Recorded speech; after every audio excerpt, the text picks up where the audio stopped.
This is PHYS30141 video 27. In this video we're going to talk about the scattering of electromagnetic radiation, a very important feature of the behavior of electromagnetic waves when they pass through matter. Now we saw in section 3 that when an electromagnetic wave is incident upon an atom, the electrons in the atom are induced to move by the varying electric field of the incident radiation.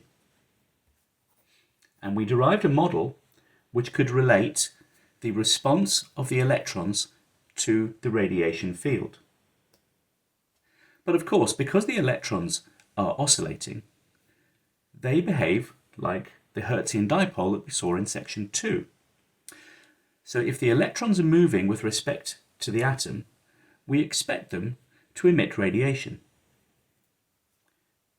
Now, not all of the radiation that is incident will be turned into this re-radiated radiation, so obviously there will be a large amount of transmitted radiation as well as this re-radiated electromagnetic wave. And this transmitted radiation is what we were talking about in section 3. The process by which the incident radiation is transformed into this re-radiated radiation is called scattering. Now, this picture is wrong, because if we were to draw an electromagnetic wave with some polarization, which we'll take to be in the plane of the paper, our description of how the radiation occurs, because of the acceleration being up and down in this case, that radiation will be isotropic. It does not care about the direction of the incident radiation, either from the left or from the right or from any other direction. So actually the radiation should be isotropic, where we understand isotropic as meaning not much going up and down, and most of it going sideways, but going equally forwards and backwards with respect to the incident radiation. And if we can calculate the acceleration of the electrons, which of course is exactly the same as it was when we were talking about the model of the electrons responding to the atoms, that was our model that helped us relate the microscopic properties of the atoms to the permittivity and permeability. If we can describe that, then we can calculate the total amount of power emitted in the scattering and relate that to the incident and transmitted radiation. So our model of the electrons supposes that there is a dipole moment which is created, which of course is equal to, for each electron, the distance the electron moves r times its charge, and that's the same as the model we had before for bound electrons, our Lorentz model, which said that if there was a resonant frequency of those electrons, then we expect it to be a large dipole formed when the incident radiation has a similar frequency to the resonant frequency. And of course, all we have to do now is substitute this dipole into our formula for the electromagnetic radiation, and it's exactly the same as we had before, remembering that the time at which the dipole is formed must be related to the time at which you observe the radiation at some distance. That's our retarded time again. If we link these equations, we can calculate the amount of power emitted by scattering. So it's a little involved, but the important thing is we see a number of frequency dependencies.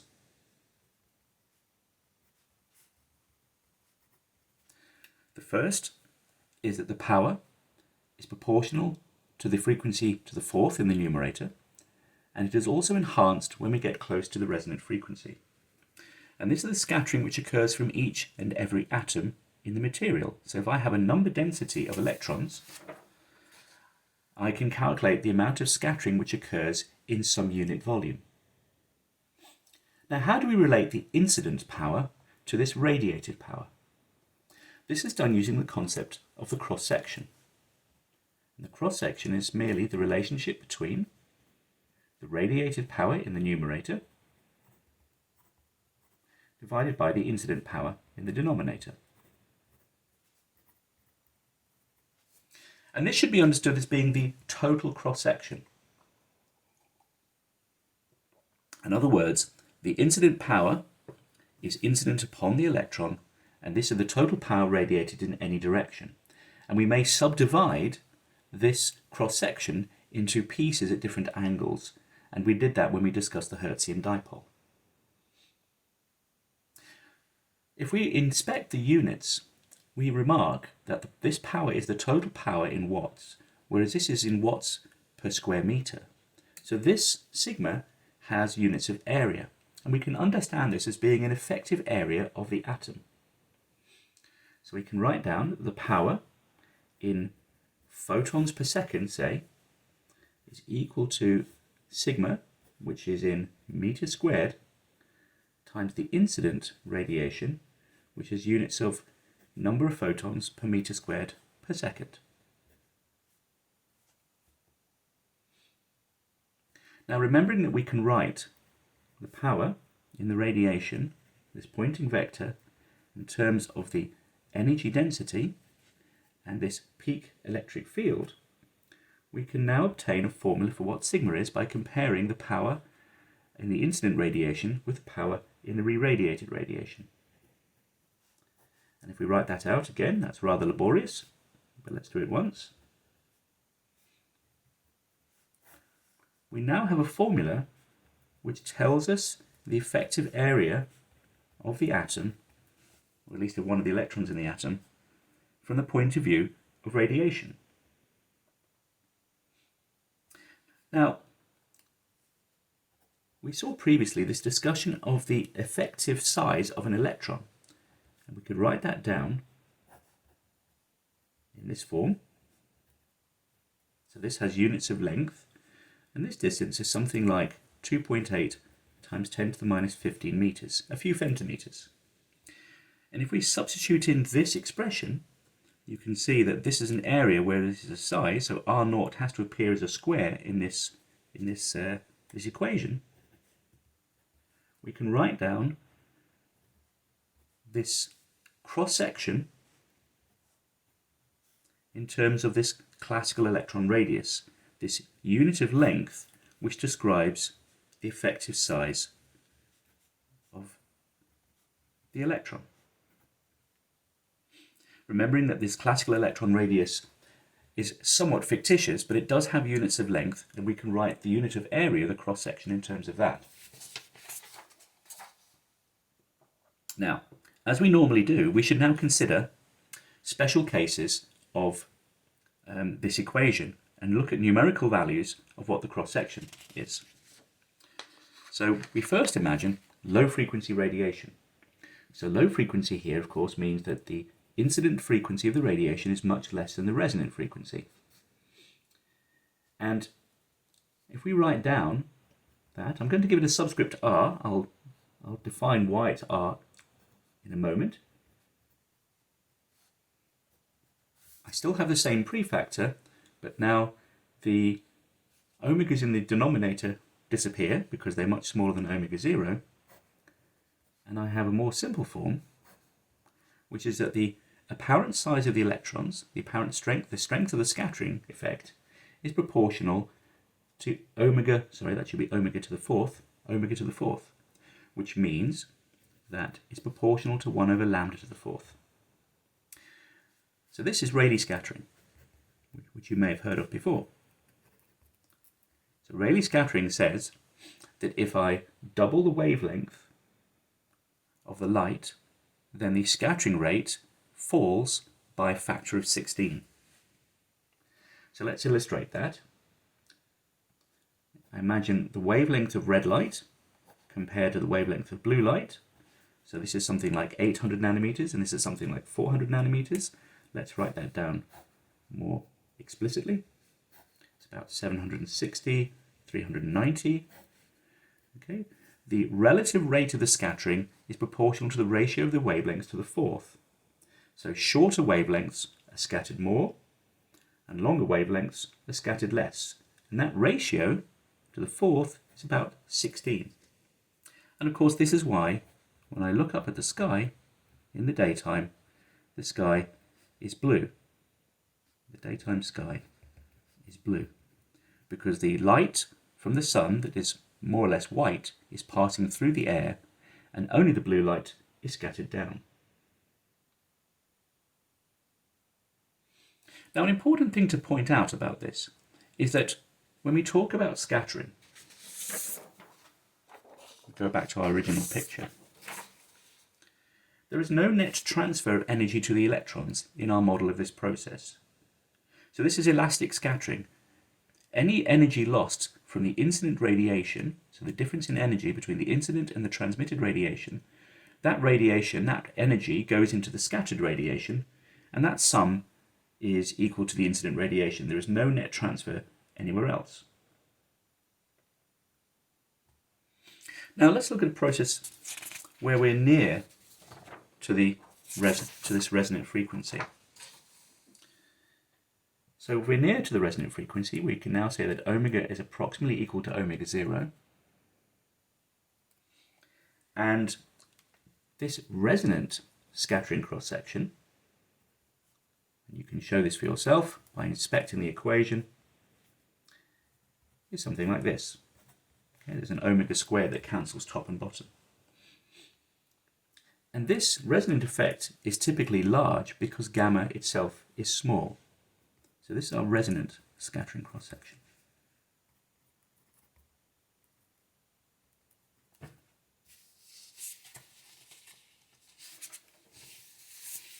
The final case is at high frequencies. Omega is much larger than omega 0 and also much larger than gamma as well. And then all the terms on the right-hand side disappear, and we have that the overall cross-section is 8 pi r naught squared over 3. Now you can see that all the behavior of the atom has disappeared. What we're saying is that the electrons are not seeing any restoring force or any damping because the radiation is of a high enough frequency that those effects are not significant. So we may as well think of the electrons now as being free. So this cross-section would also apply to the scattering of electrons if there was no atom present, if the electrons were free and on their own. And numerically, this cross-section, as you can see, is a constant. It's about 6 times 10 to the minus 29 meters squared. We sometimes also write that as 0.66 barns, where a barn is a unit of area related to the meter, and of course you can look up that conversion factor. So there's no frequency dependence. There's no frequency dependence of this cross-section. So this must be a very special cross-section. We'll give it a name. This is called the Thomson cross-section of the electron. So if I have free electrons, or equivalently, electrons which are in an atom, but I have a very high energy, a very high frequency incident radiation, then the effective area of the electrons is given by this formula. So you can see the significance of the classical electron radius. So if I were to draw a graph as a function of frequency for all three of these processes, where the vertical axis is the overall cross-section, we see that there is a peak at this resonant frequency, omega 0, and at very high frequencies the cross-section tends to, the Thomson cross-section, of course, is a maximum cross-section, which is given by our resonant cross-section here. And at this low frequency end, this variation with frequency must be proportional to omega to the fourth. So this is our Rayleigh regime at long wavelength, at long frequency, and at the higher end, this is our Thomson regime, and in between, we have some resonant regime, which occurs over a frequency of order gamma.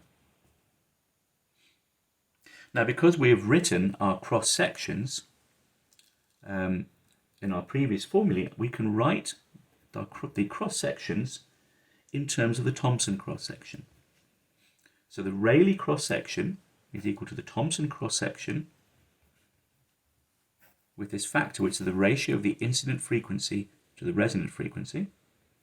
And we can equivalently write that, of course, in terms of a resonant wavelength and an incident wavelength, remembering that power to the fourth.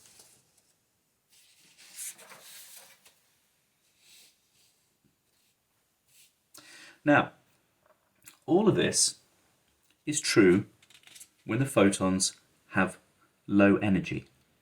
So they can have a high enough frequency where the electrons behave as if they're free. So this regime, this frequency here, is a frequency regime which is important for atoms. But there is another frequency regime which we should also consider. So here is our free electron, and here is an incident photon.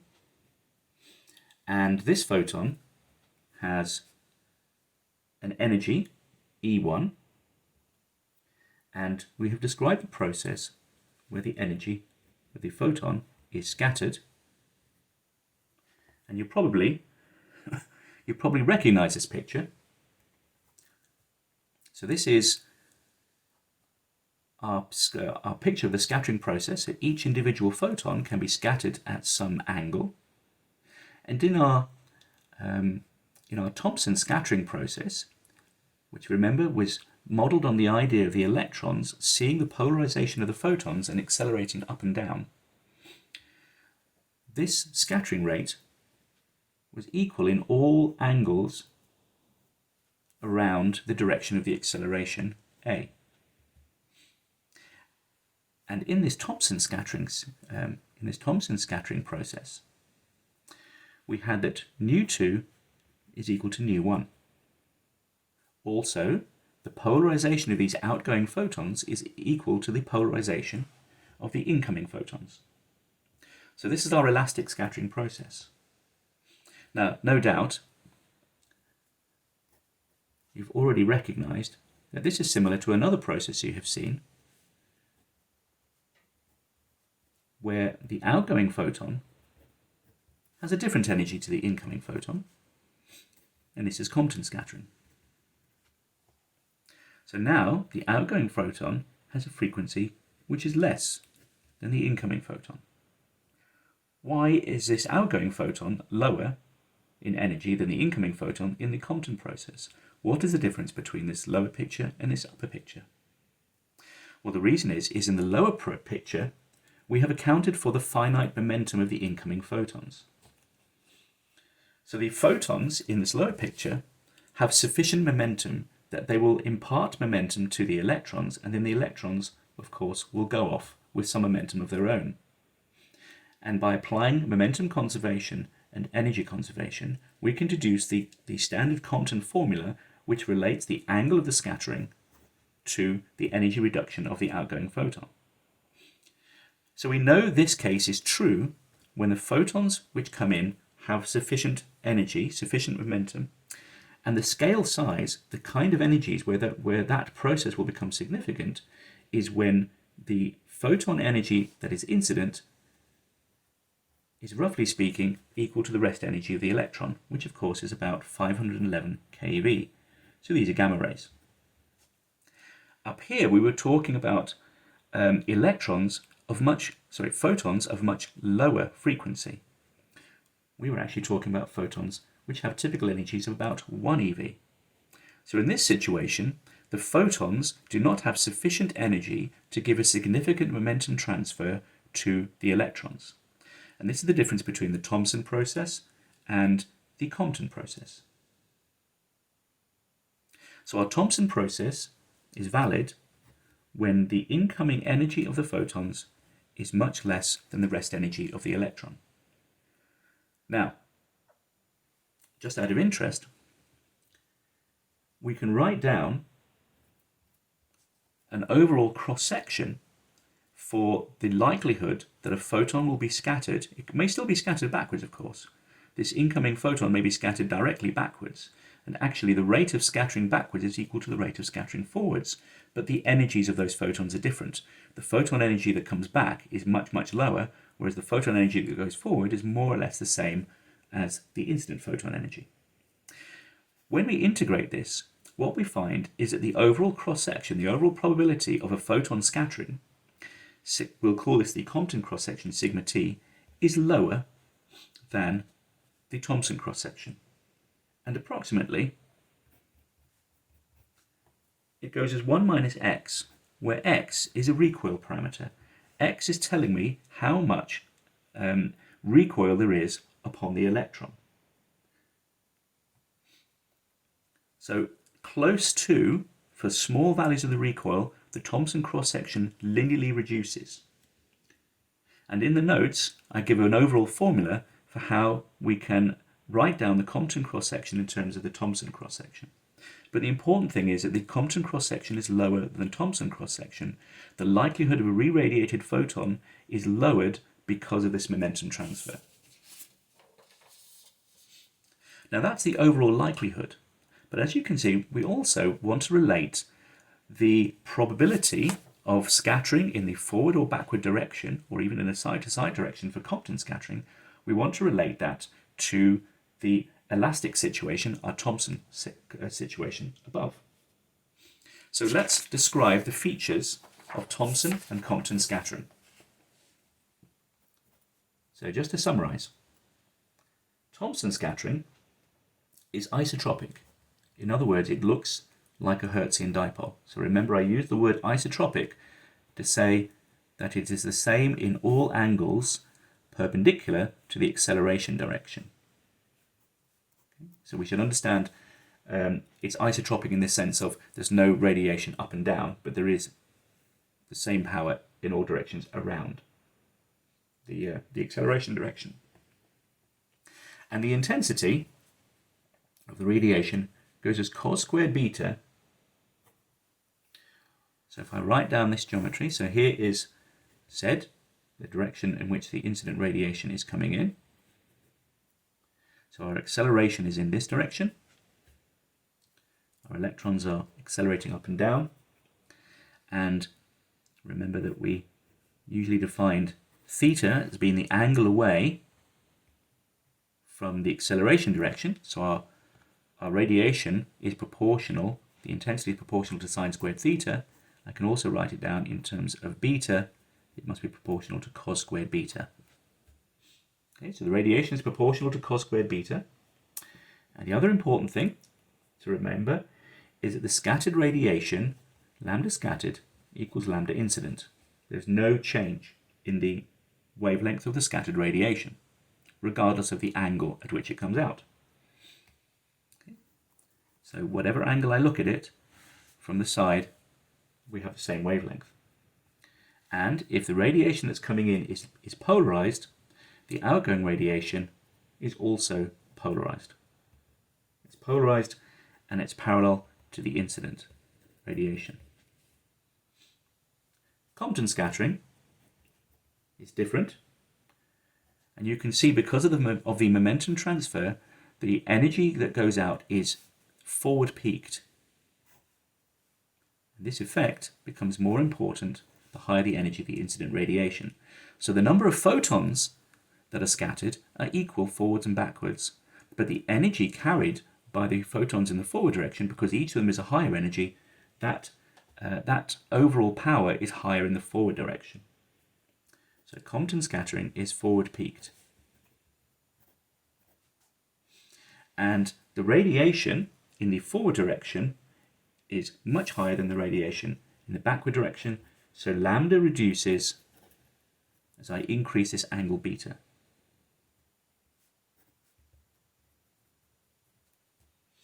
Also, if I add up all the numbers of photons which are scattered, the total number of photons scattered goes down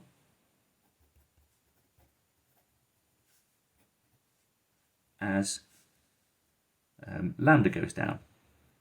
Okay, so shorter wavelengths give less scattered radiation.